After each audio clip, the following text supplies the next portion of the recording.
बच्चों, स्वागत है आपका इस वीडियो में। आज के इस वीडियो में हम बात करेंगे 5th सेमेस्टर वाले बच्चों के लिए पॉलिटिकल साइंस डिसिप्लिन का, जिसमें आपको पढ़ना होगा प्रशासन लोक नीति के बारे में। और पूरा इसका आप कंसेप्ट समझोगे, क्योंकि इस बार आपको कुछ अलग से प्रैक्टिकल वगैरह कुछ नहीं, सिर्फ थ्योरी पढ़नी है। तो पूरा आपको प्रशासन पढ़ना है और लोक नीति क्या होती है यही पढ़ना है। अगर आप हमारे पुराने स्टूडेंट हैं तो सिलेबस को लेकर के आपको 5th सेमेस्टर में क्या क्या पढ़ना है इसको लेकर के कोई डाउट नहीं बचा होगा।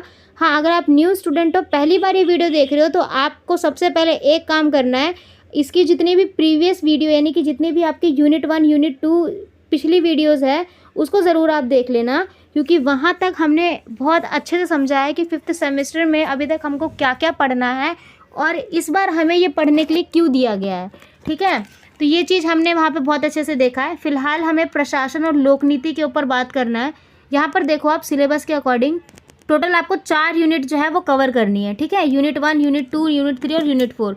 यूनिट 1 आपका पूरा कंप्लीट हो गया है। यूनिट 1 के भी 3 चैप्टर थे जो कि हमने ख़त्म कर दिए हैं। यूनिट 2 में भी 2 चैप्टर थे और उसके भी यूनिट्स थे। ठीक है, ये भी हमने बहुत अच्छे से ख़त्म कर दिया है। यूनिट 3 भी हमने ख़त्म कर दिया है, विकास प्रशासन का। यूनिट 4 की हम बात करेंगे और यूनिट 4 की इस वीडियो में हम बात करेंगे चैप्टर नंबर 2 का। ठीक है, यानी कि ये लास्ट चैप्टर का वीडियो रहेगा। इसके बाद आपका पोल साइंस का पूरा सिलेबस ख़त्म, ऑल ओवर ख़त्म हो चुका होगा। यहाँ पे देखो आप यूनिट 4 में भी आपको 2 चैप्टर पढ़ना है। एक था लोक नीति का संकल्प, जो कि हमने इससे पिछली वाला वीडियो में पढ़ लिया, क्यों ये ज़रूरी है और क्यों ये आज के टाइम पे आपको पढ़ाने के लिए दिया जा रहा है। यानी प्रासंगिकता वगैरह हमने बहुत अच्छे से देखी। लोक नीति था वो, और इसी का दूसरा रूप हम देखेंगे सार्वजनिक। सार्वजनिक का मतलब क्या होता है, देखो पहले सार्व का मतलब होता है सबका। ठीक है, यानी कि सार्वजनिक समूह, कई सारे लोगों का समूह, इसके बारे में हम पढ़ेंगे। क्यों ये ज़रूरी है, क्या इसके नीति होती है, निर्माण होते हैं, ये सब देखेंगे। ओके, तो इसमें हम यूनिट 4 का चैप्टर 2 ही पढ़ेंगे। देखो थोड़ा ध्यान से समझना आप लोग। लोक नीति के निर्माण और मूल्यांकन। मूल्यांकन का मतलब होता है किसी चीज़ का कंक्लूजन। ठीक है, देखो सार्वजनिक नीति क्या है पहले ये समझो आप। सार्वजनिक नीति से अभिप्राय उस नीति से होती है जिसके अंदर प्रशासन यानी कि पूरे के पूरे एडमिनिस्ट्रेशन द्वारा। अब प्रशासन क्या होता है, जिसके अंदर विधायिका आ गया, कार्यपालिका आ गई, ये सब क्या है, प्रशासन है। इसके द्वारा कोई भी नीति बनाई गई है। अब देखो विधायिका आया, ये भी एक समूह है, कार्यपालिका आया, ये भी एक समूह है, तो ये सामूहिक तो हो गया ना। इन दोनों ने मिल करके जो नीति बनाई वही क्या कहलाएगी, सार्वजनिक नीति। समझ आ गया। कार्यपालिका, विधायिका, सबकी बैठक मिल करके अगर कोई नीति, अंतिम निर्णय कोई लेती है तो वो क्या चला जाता है, सार्वजनिक नीति कहलाएगा। ठीक है, लक्षण क्या क्या होते हैं सबसे पहले ये देखो, एग्जाम में पूछा जा सकता है, इंपॉर्टेंट है। इसके सबसे पहला लक्षण ये है कि लोक नीति जो है वो लक्षणमुखी होती है। लोक नीति की बात कर रही है, लोक नीति लक्षणमुखी होती है, पर वहीं सार्वजनिक क्या होता है कि सबको ले करके ये बात करता है। एक ही व्यक्ति को लेकर के बात नहीं करेगा, सभी समूह को लेकर के बात करेगा। कार्यवाही का एक तरीका बहुत बढ़िया है। दूसरी ओर सार्वजनिक नीति के लक्षण कुछ अलग होते हैं। सार्वजनिक नीति में उद्देश्य होता है, ये गतिशील माना गया है। उसके अलावा इसकी जो प्रक्रिया है थोड़ी सी जटिल और महंगी होती है, इसीलिए इसको कम अपनाया जाता है। साथ ही बहुमुखी होता है। मैंने भी बताया कि सार्वजनिक में कभी भी किसी एक पक्ष को लेकर के कोई बात नहीं कहेगी। एग्जाम्पल के लिए मान लो कोई अमीर है तो कोई गरीब है, ऐसा नहीं है कि सिर्फ अमीर को देख करके ही सारे फैसले लिए जाएंगे, नहीं, वो उस फैसले का क्या प्रभाव गरीबों पे पड़ेगा ये भी देखेगा। ये सब क्या है, सार्वजनिक नीति के अंदर है। तो क्या है, बहुमुखी हो गया। ठीक है, हितकारक होते हैं, भविष्य की और भी इनकी तरफ ध्यान होता है, सबसे ज़्यादा उपयोगी नियम होते हैं। ये तो था उसका लक्ष्य। अब देखो इसके महत्व क्या है, क्यों ये ज़रूरी है।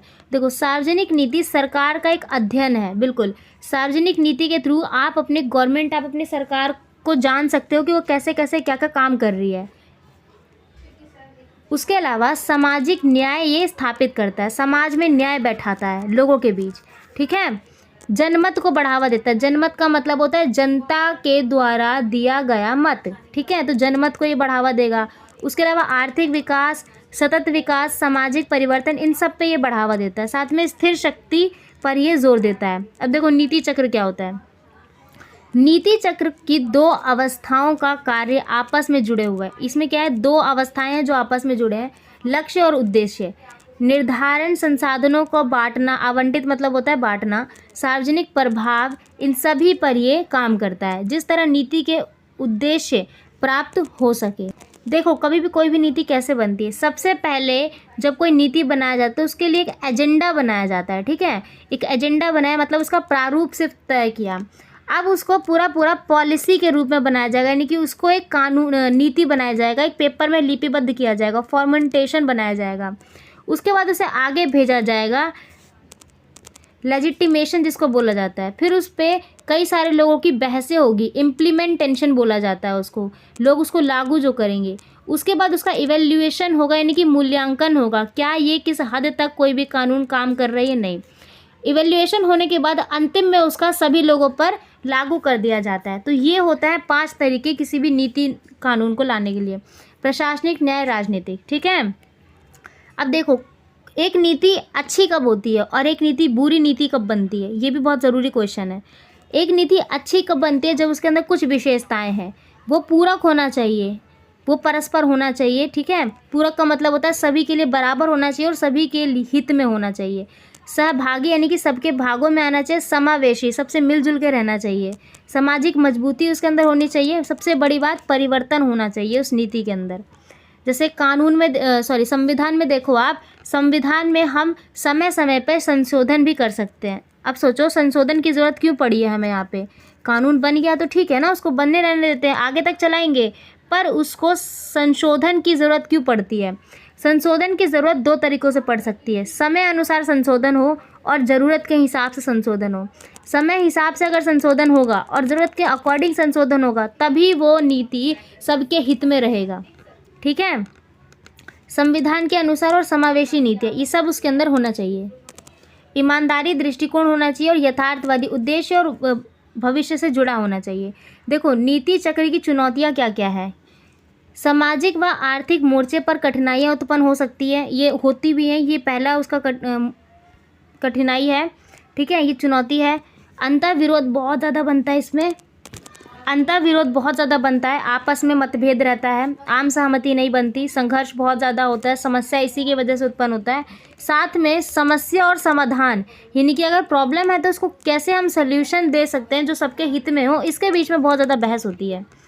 तो समझ आ गया आपको सार्वजनिक नीति के अंदर क्या क्या है। अब आपके सिलेबस का पूरी तरीके से एंड हो चुका है। होप्स हो कि आपको पॉलिटिकल के 5th सेमेस्टर का सिलेबस बहुत अच्छे से समझ आ गया होगा।